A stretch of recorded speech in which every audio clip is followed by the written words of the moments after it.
하나님의 말씀은 데살로니가 후서 1장 3절에서 12절까지 제가 먼저 읽습니다.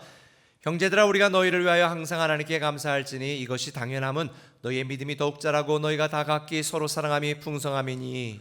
그러므로 너희가 견디고 있는 모든 박해와 환난 중에서 너희 인내와 믿음으로 말미암아 하나님의 여러 교회에서 우리가 친히 자랑하노라. 이는 하나님의 공의로운 심판의 표요 너희로 하여금 하나님의 나라에 합당한 자로 여김을 받게 하려 함이니 그 나라를 위하여 너희가 또한 고난을 받느니라. 너희로 환난을 받게 하는 자들에게는 환난으로 갚으시고 환난을 받는 너희에게는 우리와 함께 안식으로 갚으시는 것이 하나님의 공의시니 주 예수께서 자기의 능력의 천사들과 함께 하늘로부터 불꽃 가운데 나타나실 때에 하나님을 모르는 자들과 우리 주 예수의 복음에 복종하지 않는 자들에게 형벌을 내리시리니 이런 자들은 주의 얼굴과 그의 힘의 영광을 떠나 영원한 멸망의 형벌을 받으리로다. 그날에 그가 강림하사 그의 성도들에게서 영광을 받으시고 모든 믿는 자들에게서 놀랍게 여김을 얻으시리니 이는 우리의 증거가 너희에게 믿어졌음이라. 이러므로 우리도 항상 너희를 위하여 기도함은 우리 하나님이 너희를 그 부르심에 합당한 자로 여기시고 모든 선을 기뻐함과 믿음의 역사를 능력으로 이루게 하시고 우리 하나님과 주 예수 그리스도의 은혜대로 우리 주 예수의 이름이 너희 가운데서 영광을 받으시고 너희도 그 안에서 영광을 받게 하려 함이라. 아멘. 은혜 받도록 인사하고 앉습니다.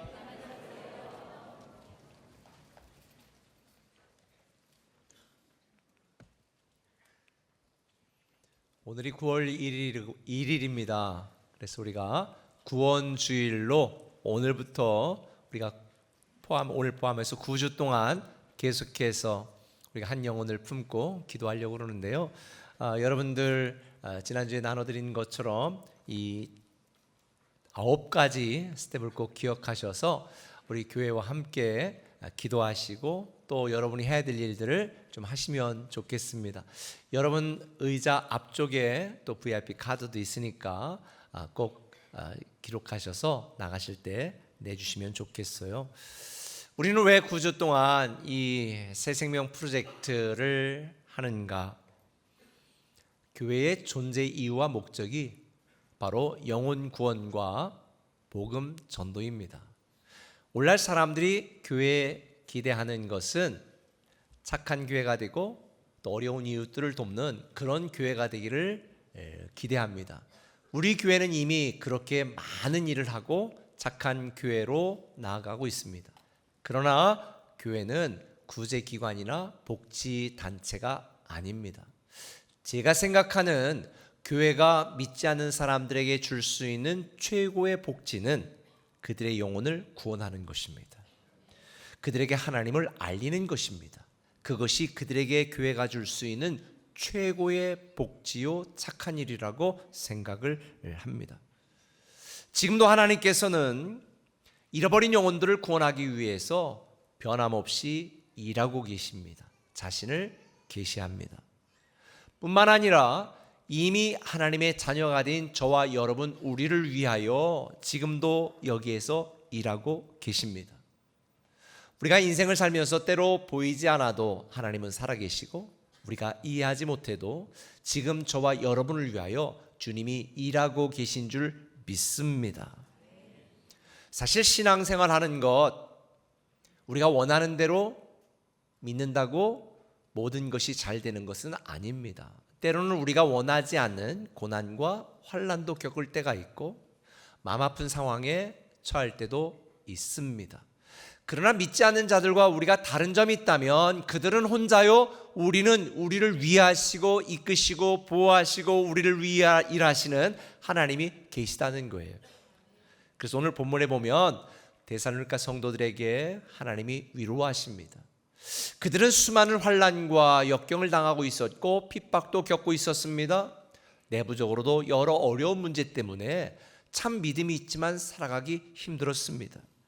그때 사도 바울은 그들에게 우리가 보이는 이 모든 현실이 우리 인생의 전부가 아니라 우리에게는 보이지 않는 하늘에 소망이 있고 영원한 소망이 있다라고 위로합니다. 오늘 보면 5절입니다. 너희로 하여금 하나님의 나라에 합당한 자로 여김을 받게 하려 함이니 그 나라를 위하여 너희가 또한 고난을 받느니라. 우리는 이 땅에 있는 것이 우리 인생의 전부가 아닙니다. 비록 짧은 인생을 살지만 우리의 소망은 영원한 하나님 나라에 있으니 지금 우리가 이 땅에 살면서 겪는 아픔이나 고난이나 괴로움이나 환난을 너희가 잘 견디고 이겨내라, 이렇게 말하며 위로합니다. 하나님은 지금도 이 세상을 위하여 일하고 계시고 저와 여러분 우리 교회를 위하여 일하고 계십니다. 이런 하나님의 은혜를 생각하면 저는 이런 생각이 들더라고요. 나도 가만히 있으면 안 되는데 뭔가 나도 주님을 위해서 좀 일해야 되지 않을까라는 생각이 듭니다. 근데 여러분, 어린 자녀들과 함께 일할 때에 그 아이들이 부모를 돕는다고 해서 뭐 얼마나 도움이 되겠습니까? 사실 민폐만 끼치는 거죠. 그래서 저는 전능하신 하나님을 우리가 돕는다는 말 자체가 이게 말이 안 되는데, 그래도 나를 사랑하시고 나를 위해 일하시는 주님의 일하심에 나도 참여하고 돕고 싶은 마음이 있어요. 어떻게 하면 될까?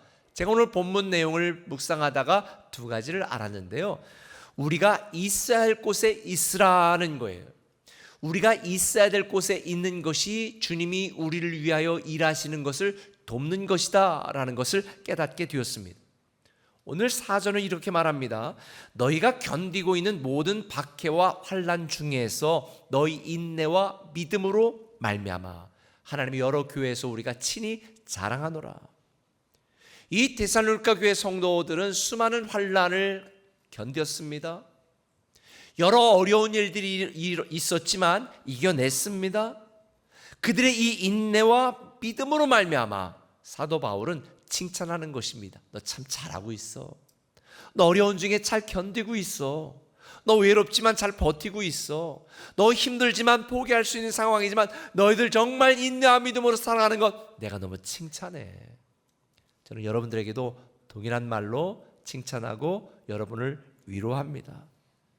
사실 이 데살로니가 교회 성도들은 신앙이 힘들다고 포기하거나 고난이 있다고 낙심하지 않았습니다. 견디었습니다. 근데 그들이 단지 버티고 견디는 수준의 믿음에 있었던 것이 아니라 3절에 보니까 사도 바울이 말합니다. 우리가 너희를 위하여 항상 하나님께 감사할지니 이것이 당연한 것은 너희의 믿음이 더욱더 자라가고 너희가 다 각기 서로 사랑함이 풍성합니다. 그 환난 중에서 그들의 믿음이 퇴보된 것이 아니라 데살로니가 성도들은 믿음이 오히려 자랐습니다. 성장했습니다. 자기 혼자 살아남기도 힘든 이 시대 속에서 데살로니가 성도들은 서로 사랑하는 것이 풍성했습니다. 서로 돌아보아 사랑과 선행을 격려하는 정말 그런 믿음의 삶, 사랑으로 행하는 삶을 살았던 거예요. 고난 있다고 슬퍼하지 않았습니다. 그들이 감당하기 버거운 문제들이 있다고 불평하거나 원망하지 않았습니다.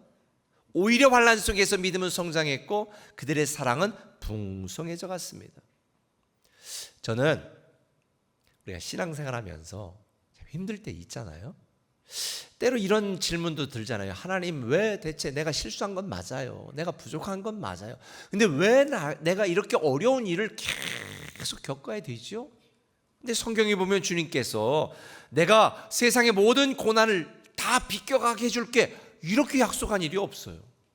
오히려 주님이 뭐라고 우리에게 말씀했는가? 세상 모든 풍파 너를 흔들어.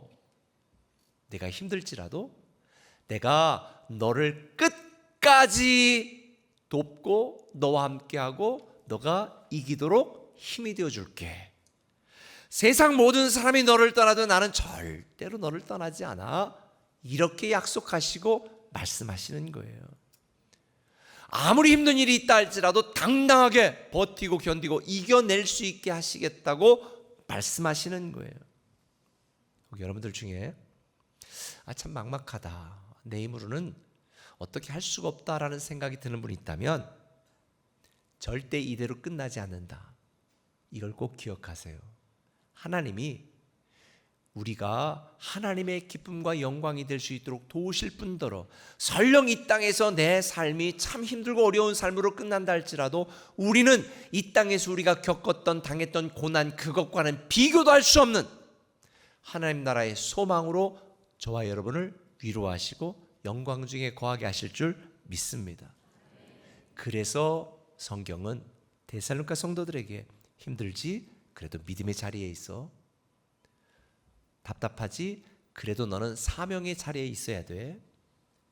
너 굉장히 부담스럽지? 그래도 너는 섬김과 헌신의 자리에 있어야 돼. 이걸 알려주는 거예요. 그리고 그런 삶을 살았던 데살로니가 교회 성도들을 자랑스러워하는 것입니다. 여러분, 우리가 있어야 될 자리에 있는 것이 우리를 위해 일하시는 주님을 돕는 거예요.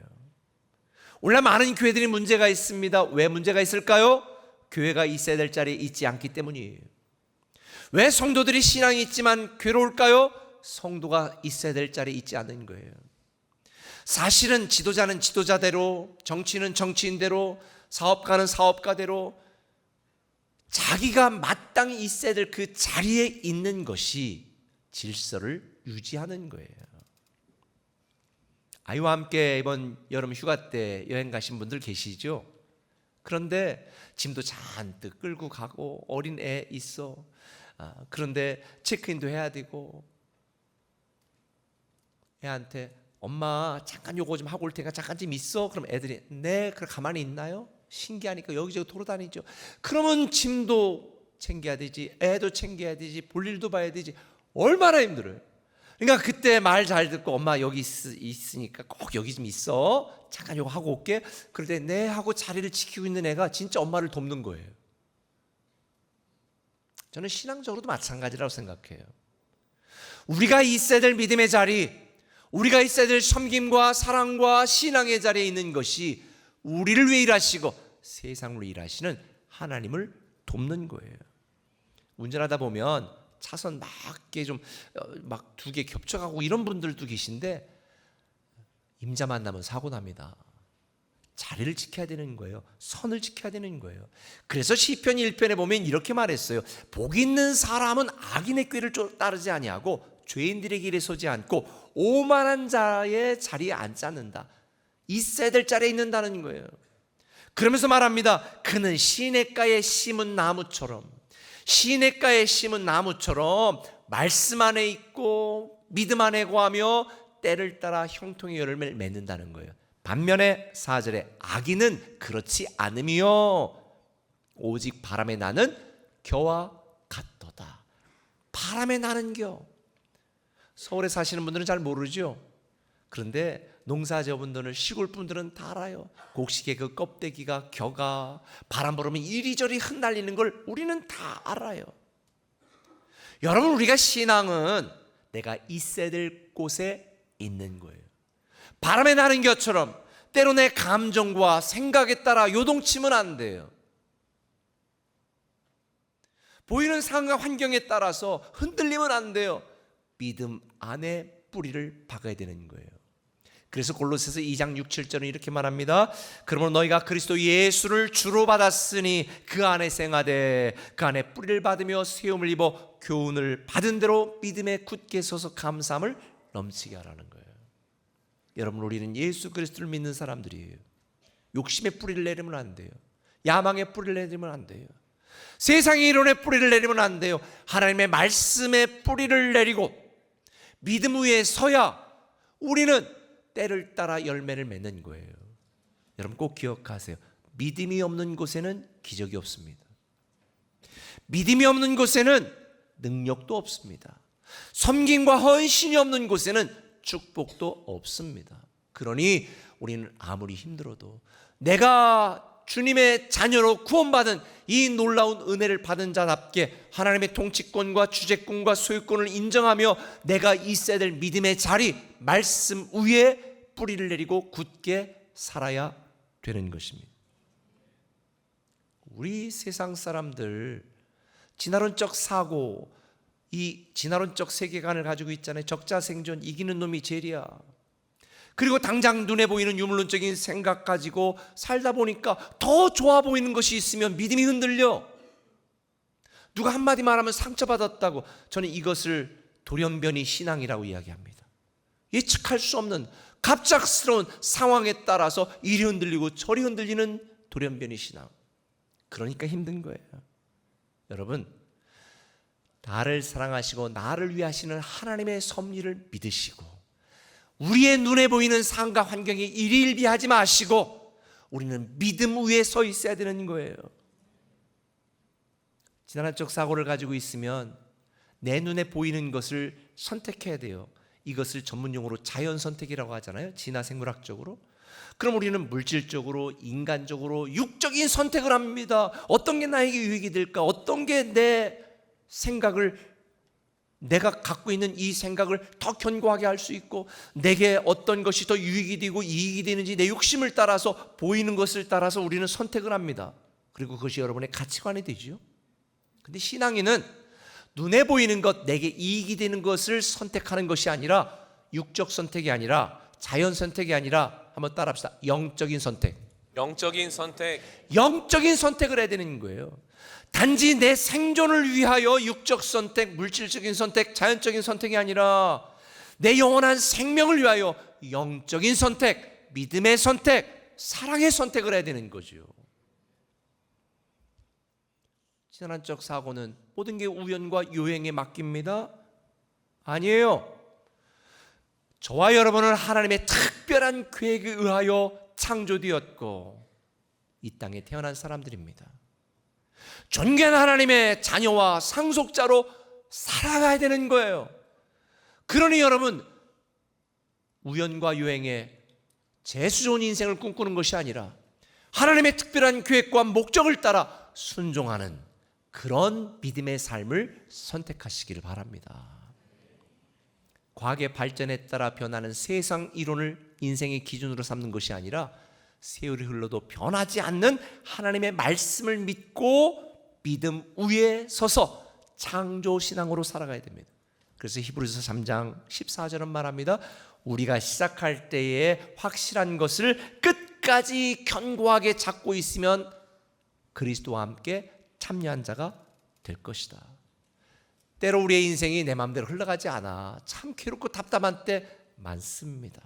그러나 하나님은 사람을 통해 일하시고 환경을 변화시키시니 우리는 하나님의 섭리를 인정하고 날 위한 하나님의 계획을 믿고 하나님의 때를 기다리며 우리는 믿음 위에 서 있어야 됩니다. 말씀 위에 서 있어야 됩니다. 있어야 될 곳에 있는 것이 우리를 위해 일하시는 하나님을 돕는 가장 좋은 방법이에요. 우리가 주님을 위해 큰 일을 하는 것보다 더 중요한 것, 나를 자녀 삼으신 창조주 하나님의 뜻에 순종하며 내가 있는 곳에서 맡겨주신 신앙의 자리를 지키는 것이 주님을 돕는 것입니다. 절대로 믿음과 신앙의 자리를 떠나면 안 돼요. 그래서 오늘 본문은 종말론적인 삶에 대해 이야기하는 것입니다. 하나님은 여러분들이 주님 앞에 섰을 때에 얼마나 많은 것을 남겼느냐 여기에 관심 있는 것이 아니라 여러분이 얼마나 하나님을 사랑했느냐 이것을 보시는 거예요. 제가 언젠가 말했던 것처럼 저는 큰 교회, 돈 많은 교회, 성도 많은 교회 이게 목표가 아니에요. 저는 제 인생 속에서 하나님을 가장 사랑하고 교회를 사랑하고 성도를 사랑하고 영혼을 사랑하는 것이 저의 큰 가장 관심이에요. 그러면 그 결과로 하나님이 복을 주시고 형통케 하시는 거예요. 저는 여러분들이 보이는 상황과 문제에 휘둘려 믿음의 자리를 벗어나거나 어렵고 힘들다고 뒤로 물러나 상처받았다고 침륜에 빠지는 자가 아니라 바울처럼 믿음의 자리, 인내의 자리, 사명의 자리, 섬김의 자리, 헌신의 자리, 사랑의 자리, 그곳이 여러분이 있을 곳인 줄 믿으시기를 바랍니다. 우리가 있어야 될 곳에 있으면 주님이 저와 여러분을 위해 일하십니다. 할렐루야. 우리가 주님의 일하심을 돕는 두 번째 방법은 이거예요. 우리가 행해야 할 일을 행하라는 거예요. 오늘 본문에 보니까 바울은 데살로니가 성도들을 칭찬하고 격려한 뒤에 이렇게 말합니다.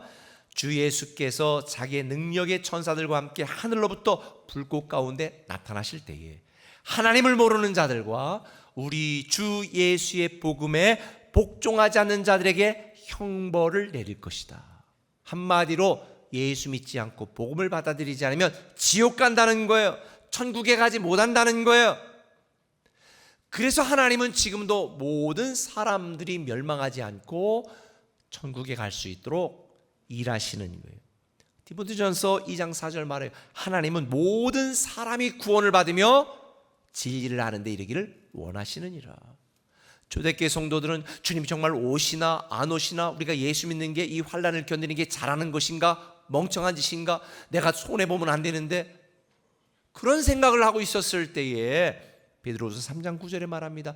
주의 약속은 어떤 이들이 더디다고 생각하는 것 같이 더딘 것이 아니라 오직 주께서는 너희를 대하여 오래 참으사 아무도 멸망하지 아니하고 다 회개하기에 이르기를 원한다는 거예요. 그렇다면 정말 이런 하나님의 구원의 계획과 마음을 우리는 어떻게 할 수 있는가? 하나님은 이미 다 알려주셨어요. 우리에게 계시하셨어요. 지난번에도 말했지만 하나님의 계시에는 두 가지 계시가 있습니다. 특별 계시와 일반 계시. 특별 계시는 뭐예요? 우리가 하나님의 계획과 사랑을 알도록 하나님의 말씀, 성경을 주셨어요. 그래서 우리가 매 예배 때마다 성경은 살아계신 하나님의 말씀입니다라고 고백하는 것, 이 특별 계시의 말씀대로 독생자 예수 그리스도를 보내주셔서 우리 죄를 대하여 십자가 달려 죽게 하시고 다시 부활하사 우리의 산 소망이 되신 예수 그리스도, 이 성령과 예수 그리스도가 바로 특별 계시. 그런데 이 특별 계시를 보조할 수 있는 보조 자리를 주셨는데 그게 일반 계시입니다. 일반 계시는 하나님이 창조한 자연과 우주 만물을 의미합니다. 우리는 이 우주 만물을 관찰함으로 이야, 기가 막히다, 이게 어떻게 우연히 생겨났을까? 하나님이 창조하셨구나, 창조주가 있구나, 이걸 우리는 알게 되는 거죠. 로마서 1장 20절에 실제로 이렇게 말했습니다. 창세로부터 그게 보이지 아니하는 것들 곧 그의 영원하신 능력과 신성이 그가 만드신 만물에 분명히 보여 알려졌나니 그러므로 그들이 핑계하지 못할지니라. 특별 계시인 성경과 예수 그리스도를 통해 우리는 구원 얻을 수 있고 구원을 압니다. 그리고 창조주 하나님이 살아계시고 그분이 하신 일을 우리는 일반 계시 자연과 우주 만물을 통해 알게 되는데, 불행하게도 많은 사람들이 하나님이 창조하신 피조물을 창조주보다 더 경배, 등반하다 이상한 돌만 있으면 세워놓고 절해, 빌어. 그러니 하나님이 얼마나 속상한 거예요. 과학이 발전할수록 하나님이 살아계시다는 걸 증거해야 되는데, 과학이 발전할수록 이상하게 확증 편향을 가지고 하나님은 없다라고 생각하니까 유물론적인 사관으로 억지로 자기들의 주장을 발전시켜요. 어제도 이제 마지막으로 다 공부하면서 우리 지금 소행성이 지구에 충돌하지 않을까 하는 걸 연구하면서 천문학 박사님, 우주를 보면서, 그 다음에 우리 정찰위성을 얼마 전에 올리던 정찰위성을 기획하고 만들고 그 프로젝트를 진행한 우리 전장욱 박사님, 그분은 인공위성에서 지구를 보는 분이에요. 그리고 이 모든 것을 연구하고 기본 물리학 원리를 가르쳐주는 이제 물리학 박사님하고 우리 멀티교회 목사님들하고 어제도 3시간 가까이 같이 또 대담하고 보면서 그분들이 한결같은 고백은 이거예요. 정말 한 채 오차도 없이 이 광활한 우주의 온도가 조금이라도 다르면 현재 같은 상황이 될 수 없는, 1도만 달라도, 각도가 1도만 달라도, 온도가 1도만 달라도 이게 어떻게 우연히 될 수 있을까? 그분들이 우주를 관찰하고 지구를 보면서 하나님의 살아계심을 부인할 수 없는 이 놀라운 이야기들을 우리가 함께 나눴는데요. 여러분, 어떻게 이 우주 만물이 우연히 만들어질 수 있을까요?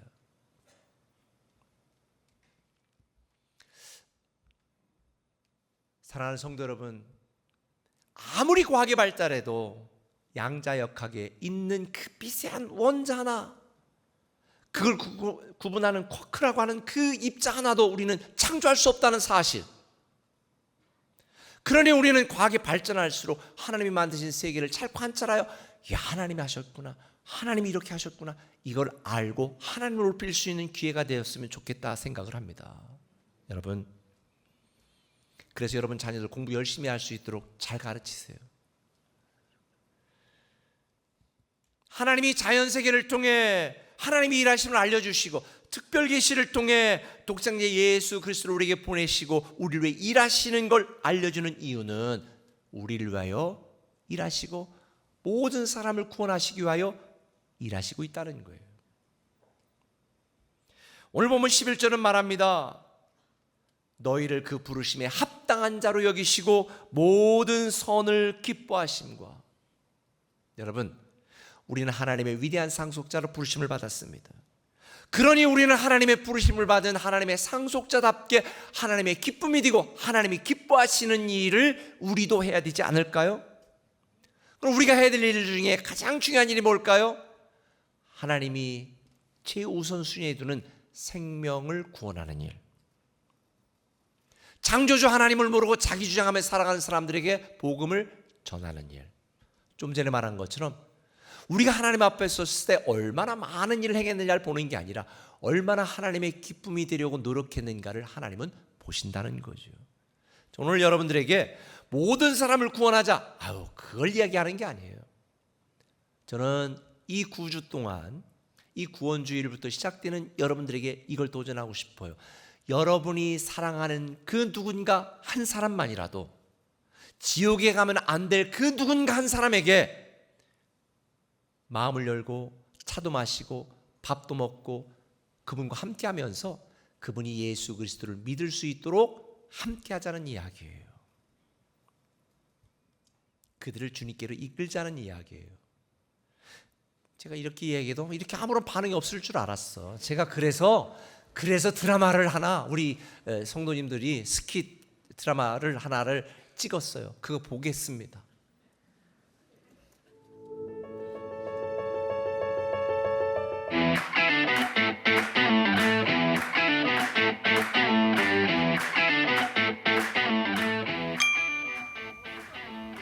오늘 어때? 오빠 멋있어? 너무 멋있어! 오빠 오토바이 20분 넘게 탔거든? 오늘 일자리 가보자. 야, 일요일에 오토바이 타고 멀리 가니까 또 우리 오빠 달려! 신난다! 날씨 너무 좋아! 브레이크 안 들어. 아이고. 오빠 들어 조심해! 오늘 오후 2시 세종시 교차로 근처에서 오토바이를 타던 남녀가 마주오는 차량과 충돌했습니다. 크게 다쳐 인근 병원으로 옮겼으나 끝내 숨졌습니다. 여기가 어디지? 여기가 어디야? 어떻게 된 거지? 처음인데? 어떻게 된 거지? 맞다.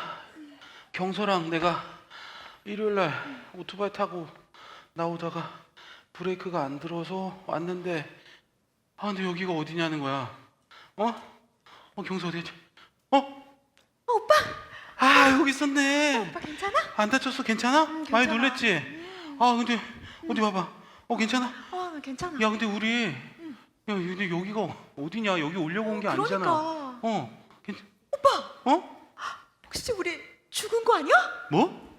무슨 소리야? 야, 이렇게 생생하게 잘 있는데 잠깐만. 어때? 아파. 그거 봐. 야, 죽기를 내 죽어. 야, 빨리 정리해가지고 빨리 또 가자. 그래. 오빠! 저게 뭐지? 저 어디? 하얀 빛말이야. 와, 너무 예쁘다. 아니, 어디를 얘기하는 거야? 여기 너무 좋아. 어디를 얘기하는 거냐고? 저 빛 안 보여? 저 빛나는 하늘과 광채 말이야. 야, 무슨 소리야? 너무 황홀해. 야, 경서야, 챙겨서 빨리 같이 가자. 어디야? 천사님? 어디가? 오빠, 난 아무래도 천국에 가는 건가 봐. 난 살았을 때 예수님을 믿었었잖아. 천국 간다고? 야, 그럼 나도 천국 가야지. 나도 천국 같이 가자. 우리 오빠는 예수님을 안 믿었었는데? 그 오빠는 천국에 못 가는 건가? 뭐? 뭐지? 경서야, 이상해. 야, 좀 도와줘. 몸이 안 움직여. 아무래도 마귀인가 봐. 뭐야? 오빠가 예수님을 안 믿어서 지옥에 데리고 가는 뭐야, 이 자식아? 이 자식아! 이 자식아! 오빠 미안해. 내가 진작 얘기했어야 됐는데. 뭐? 지옥? 내가 지옥 간다고? 무슨 소리 하는 거야? 오빠 정말 미안해. 내가 시간 될 때 얘기했어야 됐는데. 야, 이렇게 빨리 천국에 가게 될 줄 몰랐어. 야, 그런 말 할 시간에 빨리 도와줘. 좀 놔주세요. 이렇게 불게요. 좀 도와주세요. 놔주세요. 오빠 미안해. 야, 네가 상황을 이렇게 만든 거야. 네가 왜 진작에 왜 지옥이 이랬다고 나한테 얘기를 안 해줬냐고.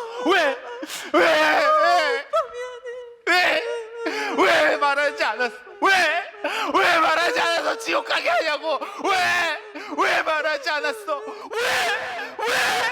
왜 내게 말하지 않았어?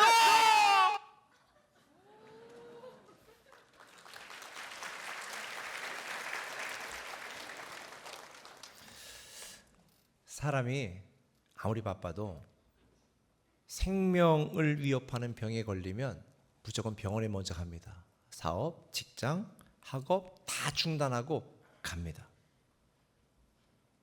사실 우리가 영적으로 보면 지금 멀쩡해 보이지만 죽음에 이르는 병을 다 앓고 있습니다. 다 죽습니다. 근데 아무도 긴장하지 않습니다. 사실 우리가 해야 될 가장 중요한 일 중에 하나가 뭐냐? 죽음에 이르는 병을 가진 사람들을 고쳐주는 거예요. 그것은 그들에게 복음을 알려주는 겁니다.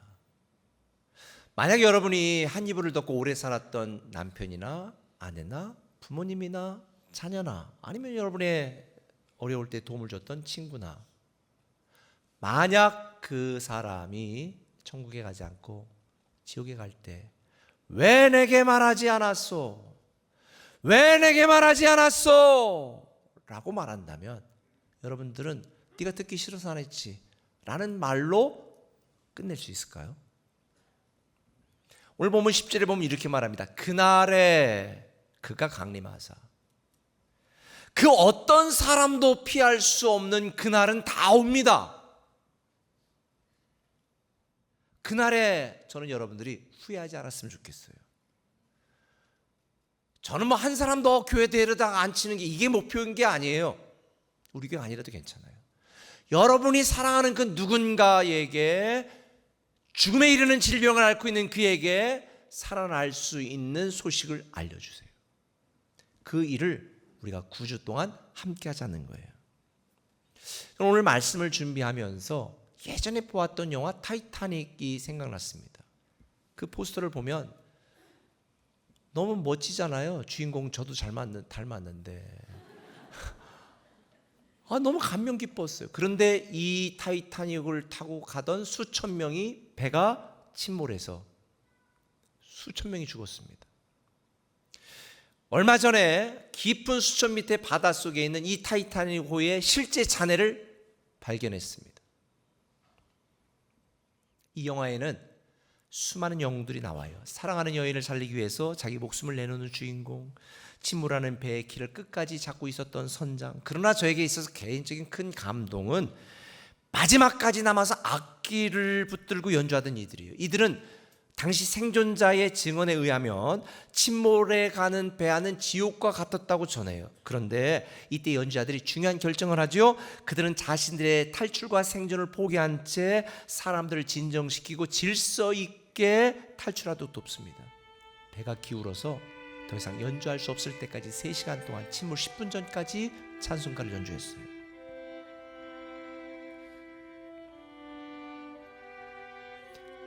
생존자들에 의하면 이들의 연주 덕분에 사람들이 이성을 되찾고 여자와 아이들 먼저 질서 있게 탈출시켰다고 합니다. 구명보트가 부족해서 탈출하지 못했던 성도들은 이들이 연주하는 찬송가를 들으며 차분히 생의 마지막을 준비했다고 합니다. 사실 이 타이탄 영화에 나오는 대다수의 주인공 인물들은 허구 인물이지만 연주했던 이 밴드 단장은 실제 인물입니다. 월레스 하틀리, 저분이에요. 그는 총 8명 악단의 단장이었는데 두려움에 떨던 이들에게 찬양을 통해 하늘의 소망을 바라보도록 촉구했던 진짜 영웅입니다. 하틀리는 찬송가를 연주하면서 마지막 순간까지 연주하며 이렇게 소리 질렀대요. 예수 그리스도 그분을 의지하세요. 예수님만이 우리의 소망입니다. 눈물을 흘리며 예수님만 소망으로 외쳤던 그의 연주 때문에 많은 사람들이 예수 소망으로 마무리할 수 있었어요. 후에 이 하틀리의 고향 쾰른에서 열렸던 하틀리의 장례식에는 무려 4만 명이 모였대요. 그때 당시의 신문 기사. 그리고 이분을 기리는 봉상도 그의 고향에 세워졌습니다.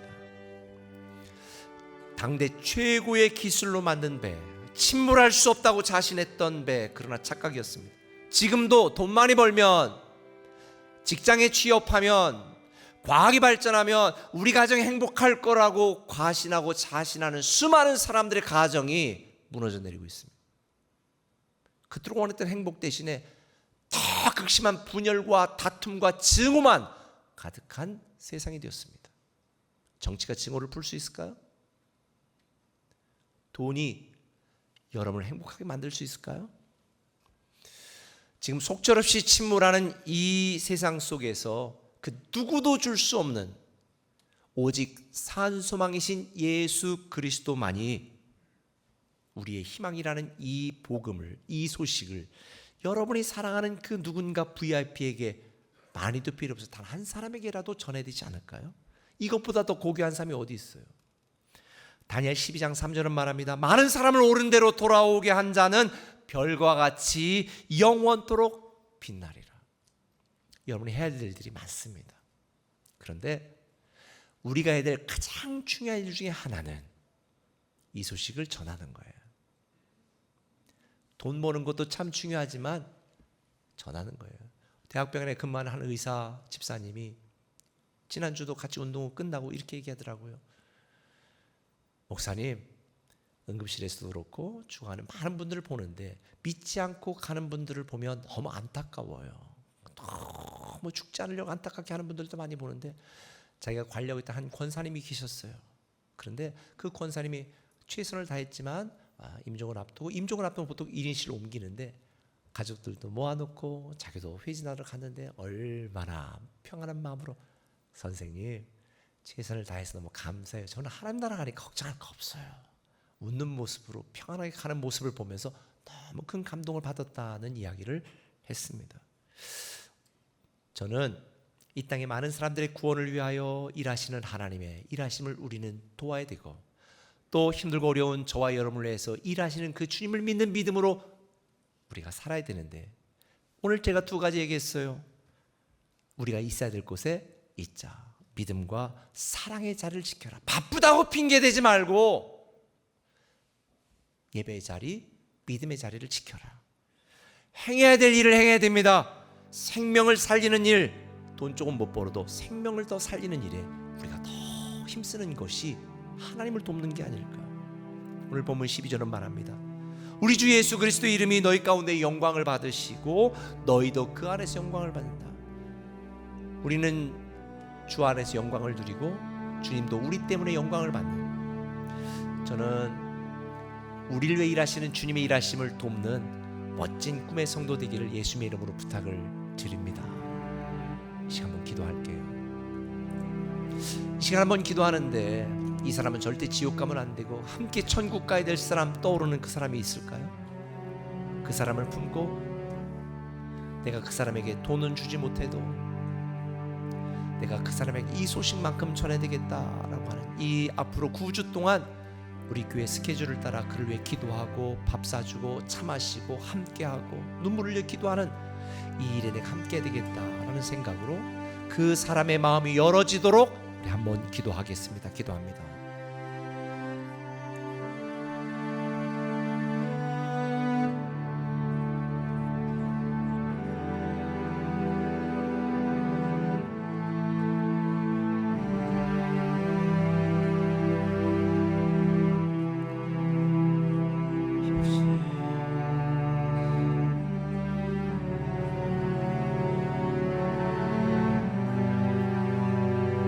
아버지 하나님, 내가 사랑하는 사람 그 마음이 열리도록 주께서 은혜를 베풀어 주셔서 나중에 주님 앞에 설 때 왜 내게 말하지 않았어? 그 원망을 듣지 않게 하시고 가장 중요한 일, 죽음에 이르는 병을 앓고 있는 그들에게 생명을 전하는, 생명을 알려주는 이 일에 우리가 함께하게 하시고, 때로 우리가 살아가기 힘들고 어려울 때 그럼에도 불구하고 예배의 자리, 믿음의 자리, 신앙의 자리, 사명과 헌신의 자리를 지키게 하여 주옵소서. 그리고 우리가 해야 될 그 일, 생명을 구하는 일에 우리가 다시 한번 힘쓸 수 있는 열정을 더하여 주옵소서. 예수님의 이름으로 기도합니다.